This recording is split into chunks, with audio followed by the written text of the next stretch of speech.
Thank you. अस्सलाम वालेकुम aunty. वालेकुम अस्सलाम। बहुत शुक्रिया आपका कि आपने मेरे शो को इतनी इज्जत बख्शी and thank you so much Ali आपका। आपका बहुत बहुत शुक्रिया आपका बुलाने बहुत बहुत का। शुक्रिया, आपने हमें याद किया, बुलाया। नहीं आंटी, हम तो आपको पता है जब से हमारा शो शुरू हुआ ना हम तब से पीछे पड़े हुए थे। फर्स्ट शो जो था मुझे याद है, जी। हम लोग साथ शुरू करने वाले थे, अनफॉर्चुनेटली किसी वजह से नहीं हुआ, मुझे वापस जाना पड़ गया।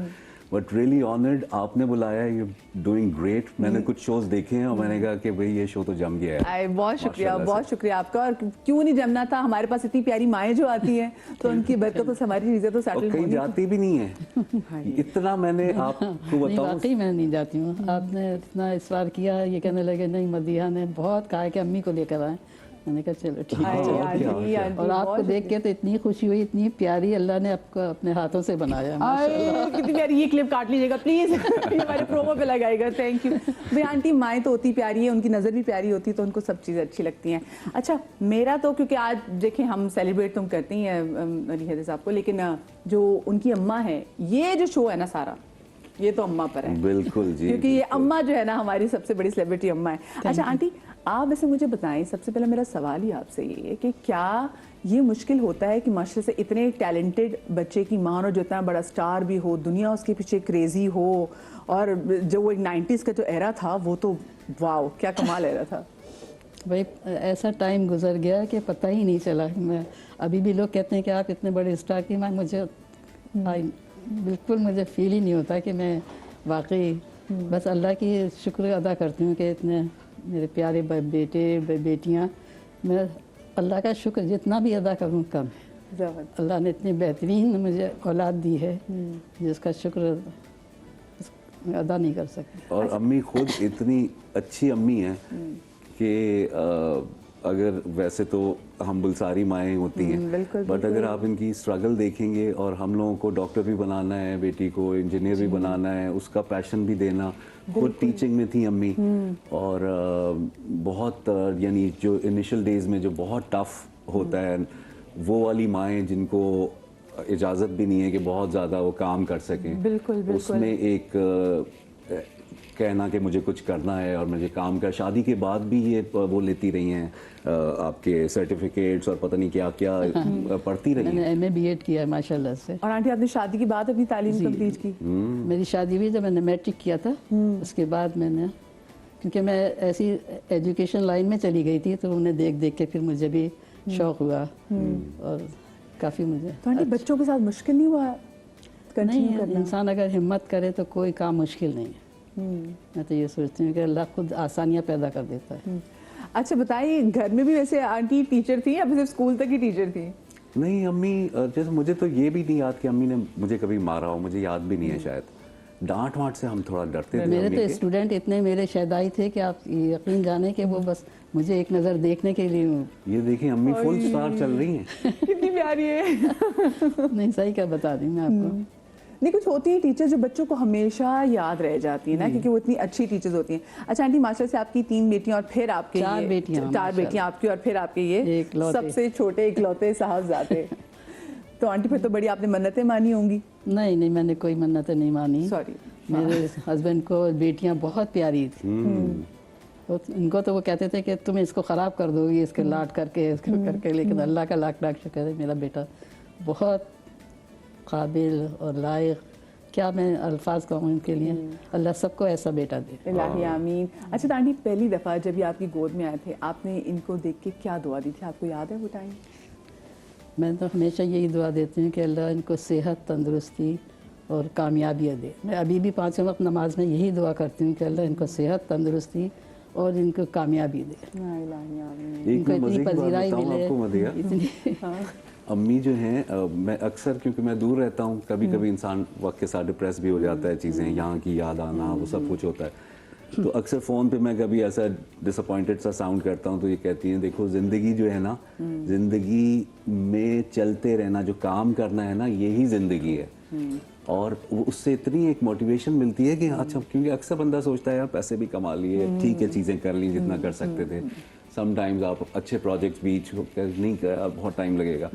She is always there. नहीं, ज़िंदगी ही इसी का नाम है कि आप लगे रहें, बस लगे रहें, नॉन स्टॉप काम करें और बाकी कामयाबियां नाकामियां सब जिंदगी के साथ आती हैं, तो शी इज बिग मोटिवेशन और दैट 3 बेटियां तो जॉब नहीं करती हैं, लेकिन एक बेटी जो मेरी डॉक्टर है वो मुझसे कहती है अल्लाह मम्मी मुझे तो मशीन बनी हुई है, मैं सुबह से उठती हूँ और शाम, मैं कहती हूँ बेटा यही ज़िंदगी है।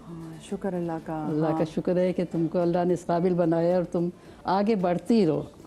इलाही आमीन। आंटी मुझे बताएं, तो जो ये इकलौते आपके साहबजादे थे, तो ये वाकई जो अंकल को आपसे था कि आप इनको बिगाड़ देंगी, तो क्या आपने इनको बिगाड़ा?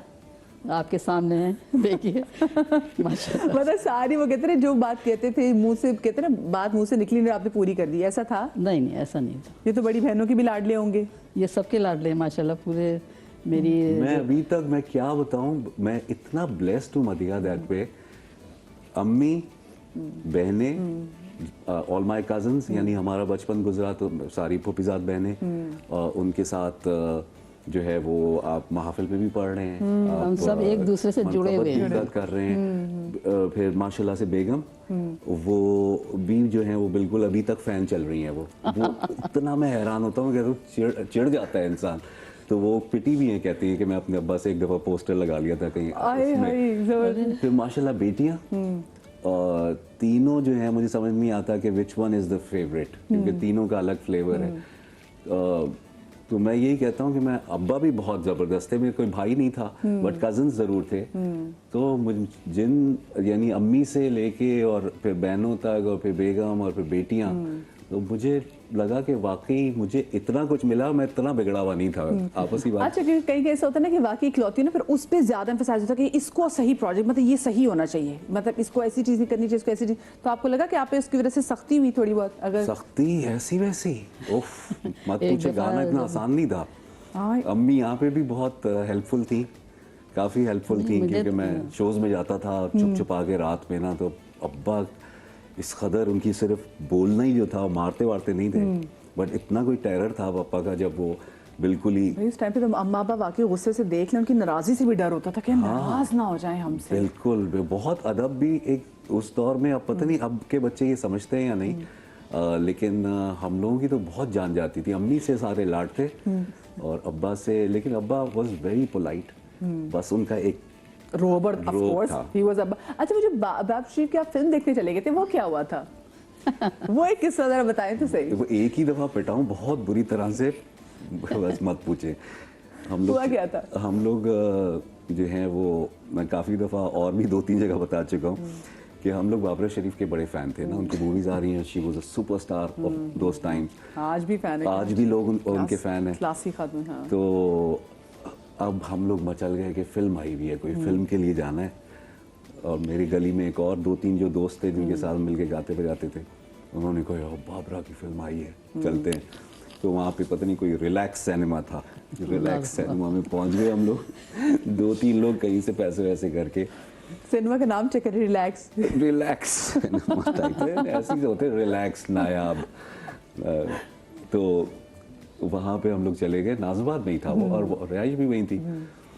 वो ढूंढिया मच गई, और जिन घरों में सबसे ज़्यादा शक था, एक मेरे पे शक था, एक वो जो दोस्त गए थे उन पे शक था कि यही हैं दोनों, ये निकले होंगे। उनके घर में पूछा, वो भी नहीं है। अच्छा, दोनों के अब्बा जो है खड़े हो गए गली के कोने में कहीं।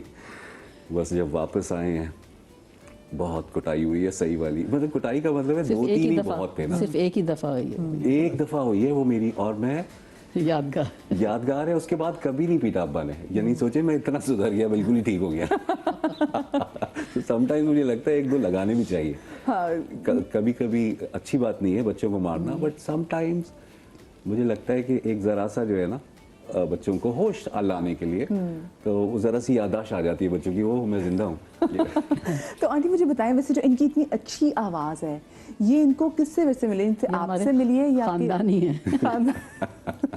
क्योंकि मेरी बहनों की आवाज़ बहुत अच्छी थी, हम लोग मिलाद वगैरह पढ़ते थे तो बहुत सबकी बुलाते थे, सबके आप हमारे पास, तो सबकी आवाज़ माशाल्लाह बहुत अच्छी थी। खासकर मेरी छोटी बहन की आवाज़ बहुत अच्छी थी, इनको याद है।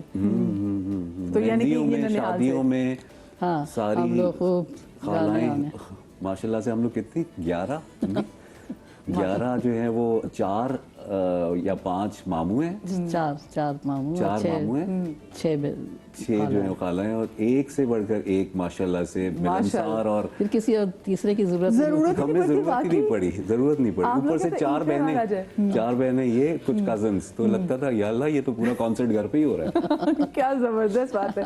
अच्छा मुझे बताएं, जब इनको म्यूजिक का शौक चढ़ा था तो फिर कैसे आपने उसको एड्रेस किया? भाई वो बहुत मुश्किल मरहला था, क्योंकि मेरे हस्बैंड कहते थे कि ये पढ़ाई में अपना वो कर लें, उनका ये था कि ये डिग्री हासिल कर लें किसी तरह से, और इनका शौक़ ये था कि भाई महल्ले में कहीं हैं, और तो मुझे बता के जाते थे, मैं चुपके से इनको जब आते थे तो दरवाज़ा खोलती थी और कुछ हिसाब सो रहे होते थे, उन्हें पता ही नहीं होता था।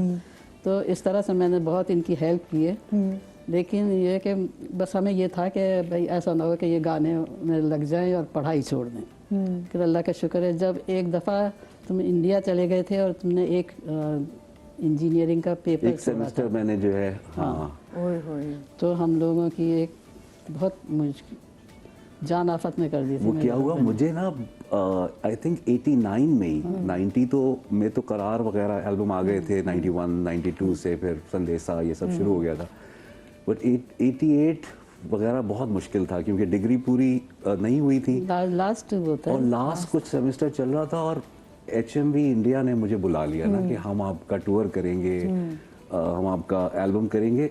करार से पहले मेरा एक एल्बम आया था चाहत, जो कि which became a huge hit in India. Pakistan में भी बहुत हिट था, लेकिन वहाँ बहुत हिट हो गया ना। अब वो मुझे बुला रहे हैं, मेरा सेमेस्टर चल रहा है, मैं किस तरह, बस मैंने हिम्मत की, दोस्तों से बात की, मैंने कहा क्या होगा, कहने लगे टीचर्स से सेटिंग है NET में ना, उनका सेटिंग हो जाएगी, तुम जाओ, क्योंकि ये करना बहुत ज़रूरी है। मैं वहाँ चला गया, वो मैंने खैर आके किस तरह से झेला और उसको कवर अप किया, बट पप्पा बिल्कुल भी खुश नहीं थे, बहुत नाराज थे वो, शुरू हो गए तुम, शुरू हो गए। फिर कहीं जाके जब मुझे उनको पता चला, मैं यहाँ पे आया, उसकी थोड़ी सी हाइप आई इधर उधर, तो शायद पहले किसी शो पे मुझे मोइन अख्तर साहब ने बुलाया ना, कराची क्लब में किसी जगह था, तो उन्होंने मुझे 10,000 रुपये दे दिए। बहुत बड़ी बात होती है 10,000, तो मतलब 10,000 बहुत बड़ी बात थी। तो फिर मैंने अब्बा को आके बताया, मैंने कहा मैं कर तो रहा हूँ, मैं डिग्री भी कर लूँगा, लेकिन मुझे यही करना है, और not because of just money, मतलब लोग देख रहे हैं आपको, पसंद कर रहे हैं आपको, अप्रिशिएट कर रहे हैं। तो उनका अच्छा डिग्री तू पूरी कर ले, फिर बात करेंगे, फिर देखेंगे। तो दैट्स हाउ फिर मैंने डिग्री भी पूरी की लेने के बाद से, फिर वो बिल्कुल सॉफ्ट हो गए थे। फिर सॉफ्ट हो गए, समझ गए ना। अच्छा, लेकिन वो आपकी एज, वो एक लड़का जो सब पढ़ भी रहा और उसको अगर 10,000 मिल जाए तो that was a big amount. वो खर्च वैसे कहाँ की थी, आपको ये याद है? ला के उनको ही दे दी। ये तो जो भी होता था मेरे पास ला के देते थे, कभी भी नहीं हुआ कि जो शो से आए फौरन मेरे पास। मुझे कुछ रखना ही नहीं है, जो भी मांगना है अम्मी से नहीं, अभी भी, अभी तक यही हाल है। अब तो माशाल्लाह मैरिड हैं, बीवी है, बच्चे हैं, लेकिन माशाल्लाह हम दोनों बस समझिए बिल्कुल एक हैं। एक है। देखा, बीवी में भी ऐसी ट्रेनिंग है, जो कुछ आया उधर ही दे दिया, कोई अपने पास रखने का शौक नहीं है ज़्यादा। क्या आपको लगता है कुछ लोग कहते हैं मेरे हाथ में सुराख है तो ज़रा खर्चा हो जाता है? ऐसा होता है, ऐसा होता है। दूसरा मुझे लगता है कि अपनी ज़िंदगी ज़रूर, मैं मतलब कुछ चीज़ें आपको बता के करनी होती हैं, कुछ छुपा के भी करनी होती हैं, तो ऐसा नहीं है। बट समटाइम्स जब मैं ये देखता हूँ कि अपनी फैमिली के साथ अच्छा रहना, उनके लिए कुछ करना, ये भी एक जिहाद है। आप सबसे पहले सुबह उठते हैं, जाते हैं, काम करते हैं, इट्स योर फैमिली, बिल्कुल, तो बिल्कुल। आप करते हैं, और एट द सेम टाइम जहाँ आपको मौका मिले, कम ज़्यादा थोड़ा, कभी हाँ कभी ना, करते रहें। अच्छा मुझे बताएं आंटी, अंकल को वैसे पता कैसे चला था कि ये कर रहे हैं, इवेंट्स कर रहे हैं, जा रहे सिंह? नहीं, उनको पता तो था, क्योंकि इनको इतना शौक था। अब हर एक पीछे लगा रहता था। वो जो एक हमारे महल्ले में रहते थे ना, क्या नाम था उनका, वो अक्सर इनको लेने आते थे, और ये मुझे बता देते थे कि वो आएगा लेने के लिए मुझे। तो मैं इनको, लेकिन आहिस्ता आहिस्ता पता चल गया था उनको कि मैं इनको डील दे रही हूँ।